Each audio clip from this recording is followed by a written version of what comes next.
Please subscribe and press bell icon for more videos.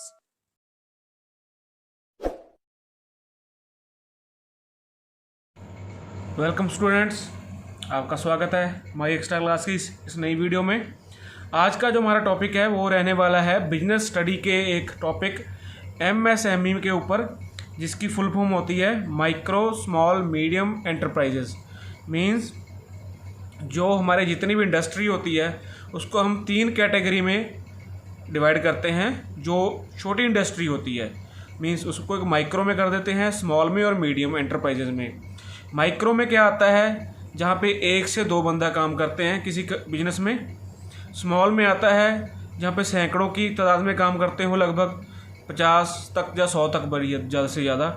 Medium enterprises में आता है यहाँ पे 100 से ज़्यादा 1000 बंदों तक का काम करते हो। 100 से 150 हो गया, 300 हो गया, 400 हो गया, तो वो आता है स्मॉल एंटरप्राइजेज, माइक्रो एंटरप्राइजेज और मीडियम एंटरप्राइजेज। तो इसमें आता कौन कौन सा काम है वो देख लीजिए। वहाँ पे 10 एग्जांपल दे रखी है मैंने। यहाँ पे पहली है किराना, मतलब कोई भी किराना शॉप होती है, वहाँ पे हम बेसिकली या तो एक बंदा कर लेता है अगर गांव में हो। अगर वही दुकान किसी बड़े शहर में हो तो वहाँ पे 4 से 5 या 10 बंदे काम कर लेते हैं।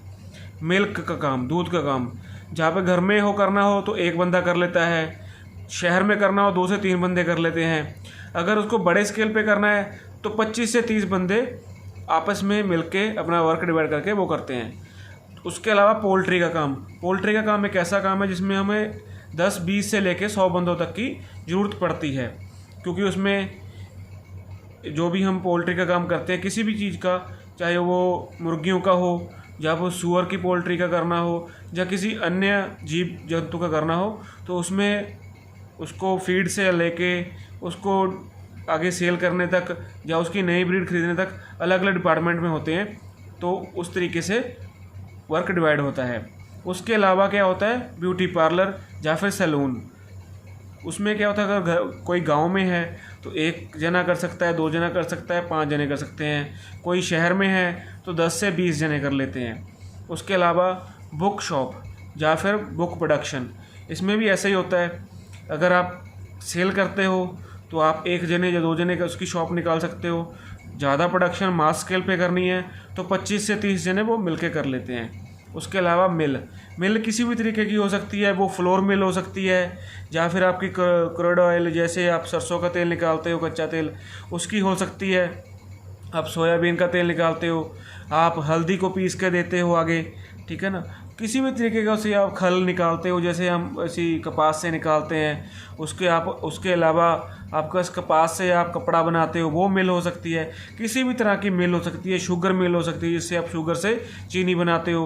वो किसी भी तरह की मिल हो, उसमें अगर गांव में करना है स्मॉल स्केल पे, माइक्रो स्केल पे, तो 1 बंदे से लेके अगर मीडियम स्केल तक करना है तो 1000 बंदे तक उसमें काम कर सकते हैं। उसके आगे आता है लैब मीन्स लेबॉर्ट्री होती है। जैसे कि आप शहर में देखते हो किसी भी तरह के आप मेडिकल टेस्ट कराते हो, वहाँ पे लेबॉर्ट्री होती है, वहाँ पे 1 जना भी होता है। वहाँ पे अगर आपका उसका काम थोड़ा सा एक्सपेंड है, 2-3 गांव में जाता है, 2-3 शहर में जाता है, उन्होंने आगे अपने असिस्टेंट रखे होते हैं, तो वो हो जाता है लैब का। फर्नीचर का काम हो गया, कहीं पे आप सेल कर रहे हो तो 1 बंदा करता है, पर अगर मैन्युफैक्चरिंग करके करते हो तो 20 से 25 बंदे रखे होते हैं। Motor repair work and part means motor repair, आपका कोई भी गाड़ी हो गई, इससे लेके रिलेटेड कोई भी आपकी मोटर गाड़ी होगी, हैवी गाड़ी होगी, कोई भी हैवी व्हीकल हो गया, उसकी रिपेयर करनी है। उसका कोई भी अलग काम, उसकी फैब्रिकेशन करनी है, या उसको रिपेयर के अलावा कोई और काम होता है इलेक्ट्रिकल का, वो करना है, या फिर उसके पार्ट्स सेल करने हैं। वो इस तीनों इंडस्ट्री में आता है, माइक्रो में भी आता है, स्मॉल में, मीडियम में, तो इसलिए मैंने ये एलेबोरेट कर दिया है। उसके अलावा होता है इलेक्ट्रॉनिक और इलेक्ट्रिकल प्रोडक्ट में भी आप सेल करते हो, रिपेयर करते हो, या फिर बल्क में परचेज करके आगे सेल करते हो, तो वो इस पर एंटरप्राइजेज में आते हैं। इसके अलावा भी वो काफ़ी एग्जांपल है, पर वो अगर समझाऊँ तो काफ़ी लंबी वीडियो हो जाएगी। तो अभी देख लेते हैं इनका हमारे कंट्री को फ़ायदा क्या है। हम बोल तो देते हैं माइक्रो स्मॉल मीडियम एंटरप्राइजेज जो हैं वो बहुत लार्ज स्केल पर वर्क करते हैं, पर उससे लार्ज स्केल कितना परसेंटेज है, तो उसमें अगर देखे जाए तो हमारे इंडिया में जितनी इंडस्ट्री है उसका 90% इसी सेगमेंट के अंदर आता है। क्यों? क्योंकि हमारे कोई भी गांव से लेके बड़े शहर तक कोई भी इंडस्ट्री है वो ज़्यादातर micro small medium enterprises MSME के अंडर ही रजिस्टर्ड हुई होती है। बहुत ज़्यादा बड़ी एंटरप्राइजेज जैसे होती हैं, जैसे आप जियो की ले लो, एयरटेल भारती मित्तल एयरटेल का है, तो उसके अलावा वोडाफोन हो गई, ये टेलीकॉम सेक्टर की इंडस्ट्री है। टाटा की देख लो, टाटा स्टील है, टाटा गाड़ियाँ हैं, तो वो हैवी पे हो गया, ठीक है ना। ये हमारा लेते हैं मीडियम छोटे एंटरप्राइजेज। तो इसमें क्या होता है, इसमें जो एम्प्लॉयमेंट है वो हमारी कंट्री का 40% से लेकर 45% जो एम्प्लॉयमेंट जनरेशन है वो MSME करती है। 90% इंडस्ट्री इसी के ऊपर बेस है। उसके अलावा प्रोडक्शन, ये कौन कौन सी चीज़ें प्रोडक्शन करती है, कितनी चीज़ें आइटम कौन कौन सी में, जो आप तो देख रहे हैं लगभग 10 एग्जाम्पल ले ली हमने। तो ये प्रोडक्शन की आइटम वाइज देखें तो लगभग 6500 तरह की आइटम MSME प्रोडक्शन करता है। मतलब आप देख लीजिए, आप जितनी भी उंगली पर गिन सकते हैं, उसमें से 6500 तरह की आइटम MSME इंडस्ट्री के द्वारा प्रोड्यूस की जाती है। उसके अलावा अगर देखे जाए तो हमारी GDP में इसमें कितना रोल है, हमारी GDP का सीधा 10% इस एक इंडस्ट्री का ही योगदान है। GDP होता है ग्रॉस डोमेस्टिक प्रोडक्शन। मीन्स अगर किसी एक विद इन कंट्री की लिमिट है, जियो लिमिट मीन्स जियोग्राफिकल लिमिट, उसके अंदर जो भी प्रोडक्शन होती है उसका 10% सीधा MSME ही प्रोडक्ट करता है, प्रोड्यूस करता है।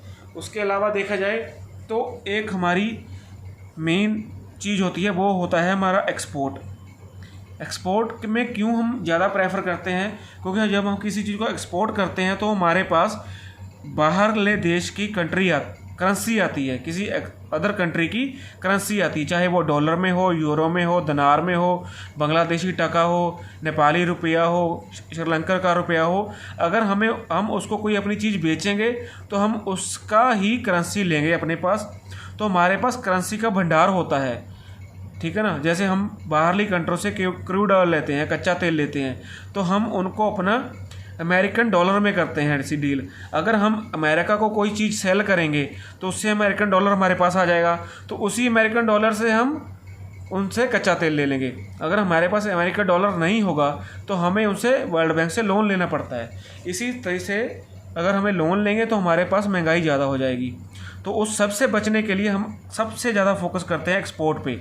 अगर हम खुद ग्रॉस डोमेस्टिक प्रोडक्शन ज़्यादा से ज़्यादा करेंगे, ज़्यादा से ज़्यादा आइटम प्रोड्यूस करेंगे, वो कैसे हो सकता है, अगर हमारे पास एम्प्लॉयमेंट ज़्यादा हो। एम्प्लॉयमेंट कैसे जनरेट होगी, अगर हमारे पास इंडस्ट्री ज़्यादा हो। तो ये सारे ही आपस में लिंक्ड हैं। तो इस वजह से MSME को बहुत ज़्यादा हमारा श्रेय जाता है इस इंडस्ट्री को ग्रो करने में। तो हम आगे देखेंगे कि MSME ग्रो क्यों कर रही है, वाई MSME ग्रो। तो इसका मेन रीज़न है हमारी जो आपने ऊपर देश लिखे थे 5 लिंक, इसको ग्रो करने के लिए MSME को ग्रो करना बहुत ज़रूरी है। तो MSME आप अगर कोई खोलते हो या आपके पास है, साथ में जब देखते हो किसी दोस्त ने रखा है, तो वो ग्रो क्यों कर रही है, उसमें लोन्स का बहुत बड़ा हाथ होता है। अगर आप कोई MSME इंडस्ट्री आप इस्टेब्लिश करते हो तो उसमें लोन लेके आप बैंक से ईजीली लोन मिल जाता है उस पर, और लो इंटरेस्ट रेट पे लोन मिलता है हमेशा।